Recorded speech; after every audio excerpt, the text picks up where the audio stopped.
საშინაო სკოლის გაკვეთილებს წარმოგიდგენთ კომპანია Silknet.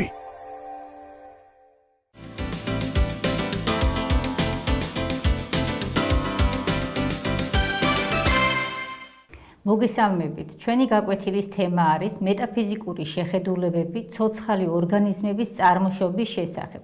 ლამარკის თეორია. ორგანული სამყაროს განვითარებას სწავლობს ევოლუციური თეორია. ორგანული სამყარო ვითარდება შეუქცევადად და უწყვეტად და სწორედ მეცნიერება ბიოლოგიის დარგი, რომელიც სწავლობს ორგანული სამყაროს განვითარებას, უწოდეს ევოლუციური თეორია. მოგეხსენებათ, ხდება გარემოში ცვლილებები, გარკვეული ცვლილებები, ცოცხალი ორგანიზმები მრავალფეროვნებით ხასიათდებიან, მაგრამ ამ მრავალფეროვან ცოცხალ ორგანიზმთა შორის, მიუხედავად მათ შორის მრავალი განსხვავებისა, არსებობს მთელი რიგი მსგავსი ნიშან-თვისებები. დედამიწაზე არსებობს დაახლოებით 9 მილიონზე მეტი სახეობის მცენარე, 2 მილიონზე მეტი ცხოველი, 100,000-ზე მეტი სახეობის სოკო და მიკროორგანიზმი. როგორც აღვნიშნეთ, მეტად მრავალფეროვანი არის ცოცხალი სამყარო, მაგრამ რა განაპირობებს ამ მრავალფეროვნებას, რა არის მრავალფეროვნების მიზეზი? სწორედ ამ კითხვებზე პასუხის გაცემა შეძლო ევოლუციურმა თეორიამ. ევოლუციის ერთ-ერთ შედეგს წარმოადგენს სწორედ სახეობათა მრავალფეროვნება. როგორც აღვნიშნეთ, მიუხედავად მრავალფეროვნებისა, ცოცხალ ორგანიზმებს ახასიათებთ მთელი რიგი მსგავსი ნიშან-თვისებები. ასე მაგალითად, მცენარეთა და ცხოველთა უჯრედების მსგავსი ორგანიზებულობა, მსგავსება გამრავლების პროცესებს შორის, ასევე მსგავსება მიტოზისა და მეიოზის პროცესებს შორის, ნივთიერებათა პლასტიკური და ენერგეტიკული ცვლის პროცესები, მემკვიდრეობა და ცვალებადობა. ყველა ზემოთ ჩამოთვლილი პროცესების მსგავსება მიგვანიშნებს იმაზე, რომ ცოცხალი სამყარო, ორგანული სამყარო არის ერთიანი. თავდაპირველად ევოლუციური იდეები ჯერ კიდევ უძველეს ეპოქაში არსებობდა. ძველი ჩინელი და ინდოელი სწავლულების შრომებში არსებობდა მოსაზრებები იმის შესახებ, რომ ცოცხალი სამყარო არის ერთიანი და უცვლელი, მუდმივი არის. ხოლო შემდგომ ანტიკურ ეპოქაში ძველი ბერძენი ფილოსოფოსები დემოკრიტეს, ლუკრეციუსის, არისტოტელეს შრომებში განხილული იქნა სწორედ იდეები, რომელიც ავითარებდა ცოცხალი სამყაროს, ორგანული სამყაროს ერთიანობის იდეებს და ასევე მათ შრომებში ზოგიერთი სწავლულის მონაცემების მიხედვით გაჩნდა ცნობები იმის შესახებ, რომ გარკვეული სახეობებმა შეიძლება განიცადონ ცვალებადობა. მათი ცვალებადობის შესაძლებლობის შესახებ გაჩნდა მოსაზრებანი. განსაკუთრებით საინტერესო არის არისტოტელეს მოსაზრება. არისტოტელე ვარაუდობდა, რომ ჩვეულებრივ სახეობათა მრავალფეროვნებას ადასტურებდა, რომ ეს სახეობები არიან ერთმანეთის მსგავსნი გარკვეული ნიშან-თვისებებით, მაგრამ ისინი ასევე განიცდიან გარკვეულ ცვლილებებს. პირველად მან შენიშნა, რომ შეიძლება მოხდეს ერთმა სახეობამ შეიძლება დასაბამი მისცეს სხვა სახეობას. ცვლილებას განიცდის ეს სახეობები. ასევე უცვლელობის შესახებ იდეას ადასტურებდნენ შუა საუკუნეების ევროპის ქვეყნის სწავლულები.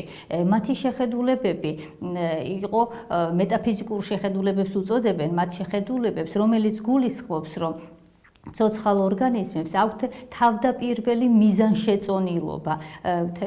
მიზანშეწონილობა გულისხმობს იმას, რომ ისინი არსებობენ იმ სახით, როგორი სახითაც ისინი გაჩნდნენ. ხოლო შემდგომ უკვე მე-17-მე-18 საუკუნეში, მას შემდეგ რაც განვითარდა პალეონტოლოგია, ასევე აღმოჩენილი იქნა უძველესი ნამარხი ფორმები, ამან განაპირობა ევოლუციური თეორიის იდეების უფრო განვითარება. იწება და ამის შემდგომ უკვე მეცნიერებში გაჩნდა მოსაზრებანი თვალსაზრისი იმის შესახებ, რომ ნამდვილად ერთი სახეობა შეიძლება დასაბამი მისცეს ახალ სახეობას. პირველი ევოლუციური თეორიის ჩამომყალიბებლად ითვლება ფრანგი ბუნებისმეტყველი ჟან ბატისტ ლამარკი. მან თავის შრომაში 1809 წელს ზოოლოგიის ფილოსოფიაში აღწერა თავისი იდეები, ჩამოაყალიბა ევოლუციის იდეები, პირველმა აღწერა სრულყოფილი ევოლუციის პროცესი, მაგრამ ვერ ახსნა თუ რა არის ამ მრავალფეროვნების მიზეზი. მისი თვალსაზრისით ცოცხალი ორგანიზმები გაჩნდნენ დასაბამი მიიღეს უმარტივესმა ცოცხალმა ორგანიზმებმა არაცოცხალი მატერიისაგან, ხოლო ამ უმარტივესი ფორმებისაგან განვითარდნენ უფრო მაღალორგანიზებული არსებები. თანდათანობით მოხდა მათი ორგანიზაციის დონის ამაღლება. მან დაყო მთელი ცხოველთა სამყარო უხერხემლოებად და ხერხემლიანებად. უმდაბლეს საფეხურზე განათავსა უმარტივესი ორგანიზმები, ინფუზორიები, ხოლო უმაღლეს საფეხურზე მან განათავსა ფრინველები და ძუძუმწოვრები. სულ გამოყო მან 14 კლასი. მართალია, სწორად ასახა ევოლუციის პროცესი, მაგრამ ვერ ახსნა, როგორც მოგახსენეთ, მიზეზი რა იყო ამ ცვლილებისა, ვერ ახსნა ამ მრავალფეროვნების მიზეზი. მას მიაჩნდა, რომ მიზეზი, მთავარი მამოძრავებელი ძალა ცვლილებისა არის გარემო ფაქტორი და ასევე ორგანიზმების სწრაფვა სრულყოფისაკენ. ლამარკმა პირველად ჩამოაყალიბა მოსაზრება ევოლუციის მამოძრავებელი ფაქტორების შესახებ, თუმცა არასწორად. როგორც აღნიშნეთ, ლამარკის მიხედვით ორგანიზმებს გააჩნიათ სწრაფვა სრულყოფისაკენ, განიცდიან ამ ცვლილებას, მან უწოდა გრადაცია. ასე ახსნა მაგალითად მან ჟირაფში გრძელი კისერის წარმოქმნა. გარკვეულ ჯგუფში ბალახისმჭამელი ცხოველებიდან გამოიყო სწორედ გარკვეული სახეობები, რომლებმაც დასაბამი მისცეს ჟირაფს, საიდანაც წარმოიქმნა ჟირაფი. ლამარკი ამას შემდეგნაირად ხსნიდა.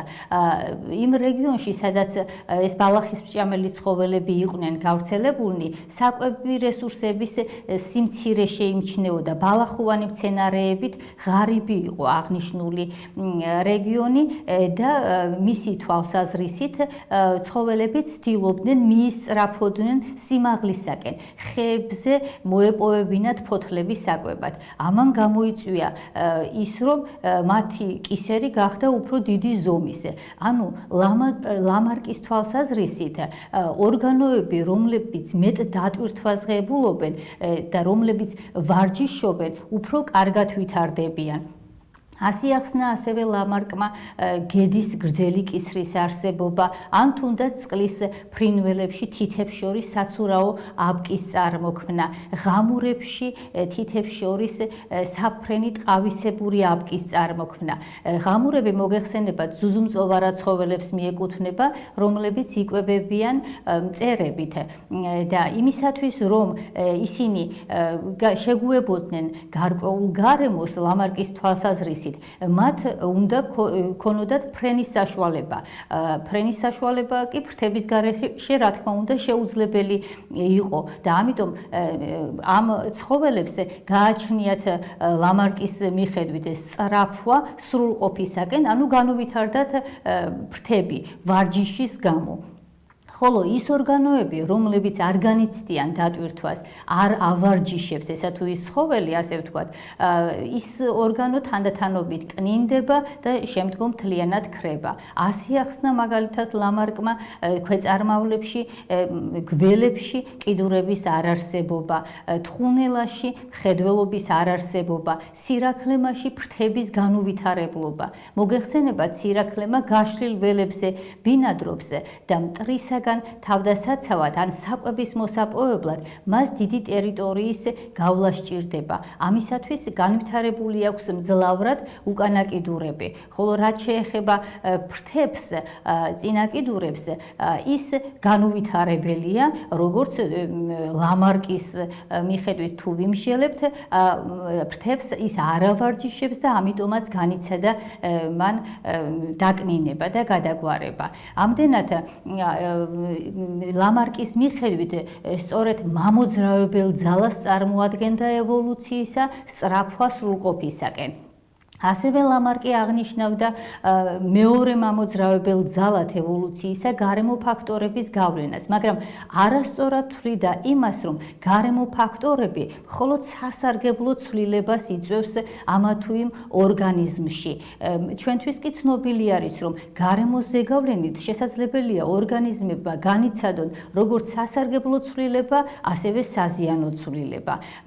ლამარკის მიხედვით კი შეგუებულობაც სწორედ არასწორად იქნა ახსნილი და სწორედ გარემო პირობებთან შეგუებულობა განპირობებული იყო იმით, რომ გარემო ახდენდა მათზე მხოლოდ სასარგებლო ზემოქმედებას და ამის გამო წარმოიშვებოდა სასარგებლო ნიშან-თვისებები, რომლებიც კონკრეტულ სახეობებს შეაგუებდა გარკვეულ საარსებო პირობებთან.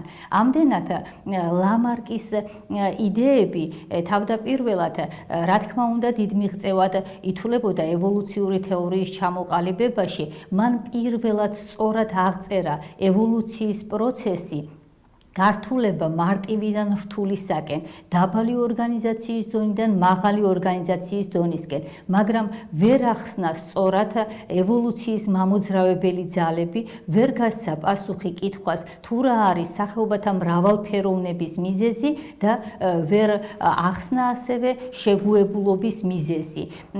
ლამარკის თვალსაზრისი და მისი კონცეფცია არ იყო კარგად არგუმენტირებული, სრულად არგუმენტირებული, ამიტომაც ვერ პოვა ასახვა, ვერ მოიპოვა მხარდაჭერა თანამედროვეთა შორის და ის თანდათანობით მივიწყებას მიეცა. ამდენად ჩვენ დღეს განვიხილეთ ევოლუციური თეორიის საწყისი ეტაპების განვითარება, მეტაფიზიკური შეხედულებები. ამით ჩვენი გაკვეთილი დასრულებულია. გმადლობთ ყურადღებისათვის.